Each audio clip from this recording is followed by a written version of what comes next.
Gusto ko lang pong i-report sa inyo bilang inyong senador. Ako po ay nagtatrabaho po. Katabi kami, sitmate kami ng inyong minamahal, ng ating minamahal na Senador Bong Revilla. Magkatabi kami. Palakpakan naman natin si Senator Bong Revilla.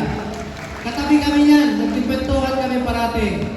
At ang aking kaibigan, ang aking kumpare, the ever supportive, sabi ko, kung papalarin naman tayo pareho pagdating ng panahon, patuloy po akong tutulong dito sa Bacoor. Maraming salamat, Mayor Strike Revilla. Maraming salamat po, Mayor Strike.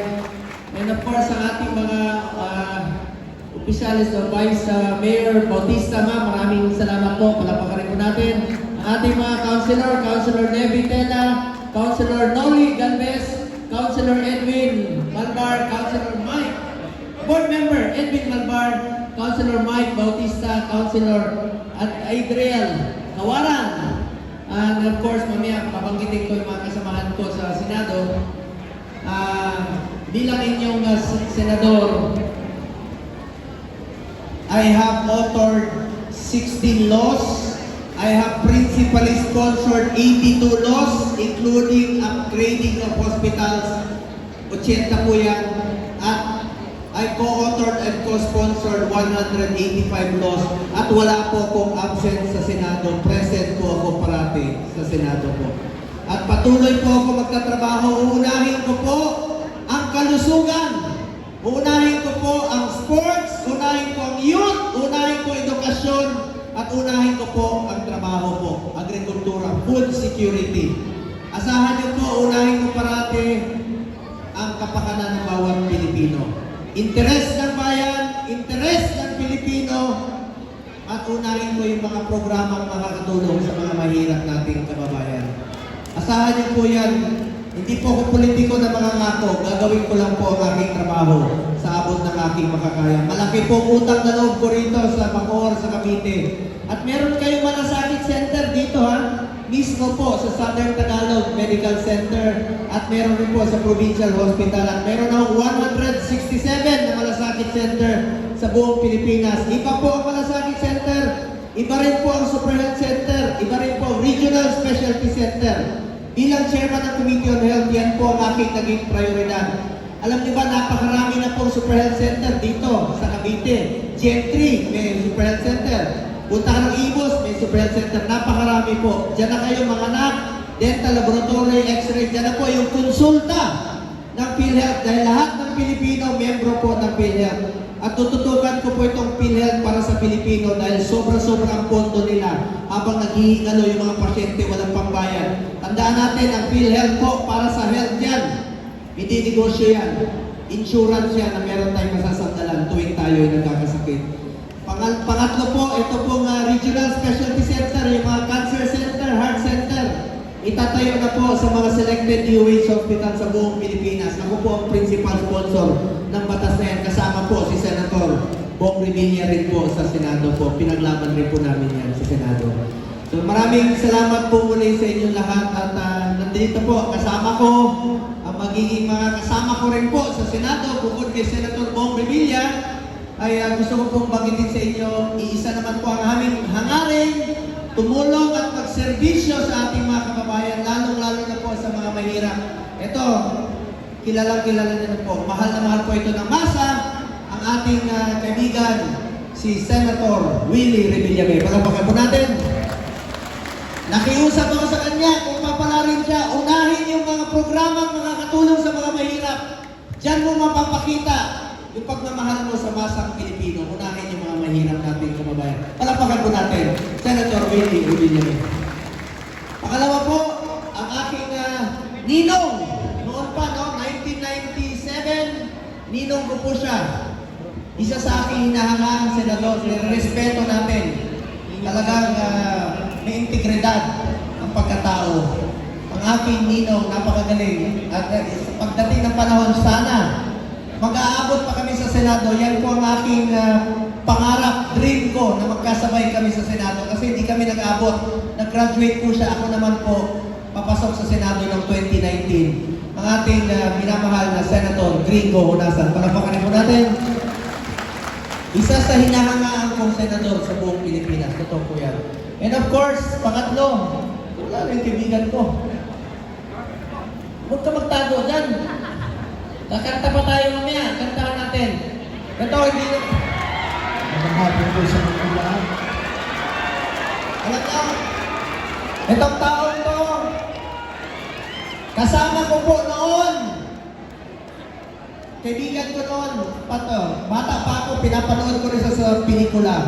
Alam niyo, idol ko siya sa pelikula. 7 years old pa ako, kahoy pa yung sinihan, pinapanood ko na po siya. Ang kulang na lang po sa buhay niya ay makapaglingkod sa inyo. Nagawa na niya lahat. 27 Best Actor, nagawa na niya. 70 years old na po siya. 71 years old na. 71 years old na po siya. Ang kulang na lang ay makapaglingkod sa inyo. Sana po huwag niyo rin pong kalimutan si Senator Ipe Salvador. Palagpagarin po natin. May asin po kami Philip? Naniniwala kayo may asin po saan? Ako'y naniniwala. Alam niyo, magkasama kami noong isang araw.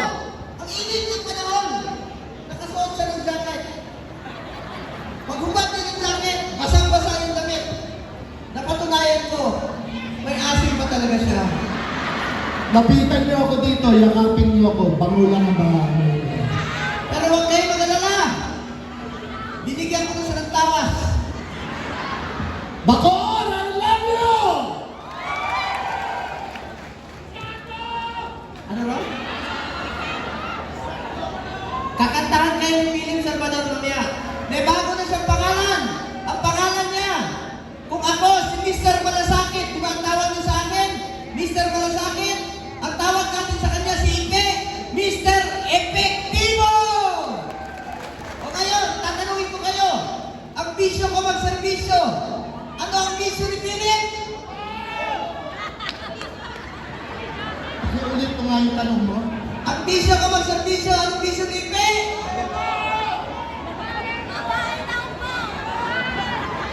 Dito! Ang bisyo ko magserbisyo. Anong bisyo ni Ipe? Oo na! Inaamin ko naman po yun. Pero, nung kabataan ko, pero ngayon wala na ho yan. Good boy na to. Para mo si Senator Bong Revilla, Senator Brinco Nasar, Senator Billy Villanueva, at siyempre, Senator Mr. Malasakit taming bising magserbisyo. Bong! Go! Huwag mo may tulad sa'yo. Anyway, Uy, lahat ng kabataan natin. pakiusap ko lang po sa inyo. Yun naman po ang pakiusap ko sa kanila. Unahin po yung pagtulong sa kapwa. Alam nyo, yung pagsiservisyo sa Senado, ang trabaho namin mambabatas. Pero huwag mo natin limitahan bilang mambabatas. Tulungan natin yung mga mahirap, constituency at representation.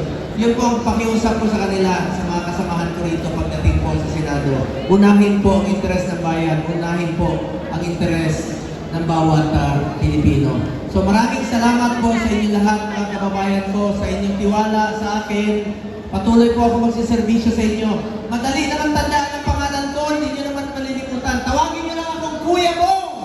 Pag nagkita tayo sa SM, lilibrihin ko kayo, manood tayo sine, tawagin nyo lang akong Bongo. Kuya Bongo. Pero may pakiusap ako sa inyo. Pag mas matanda kayo sa akin, huwag nyo naman ako tawagin Kuya. Alam mo naman magsalubong tayo, Lola.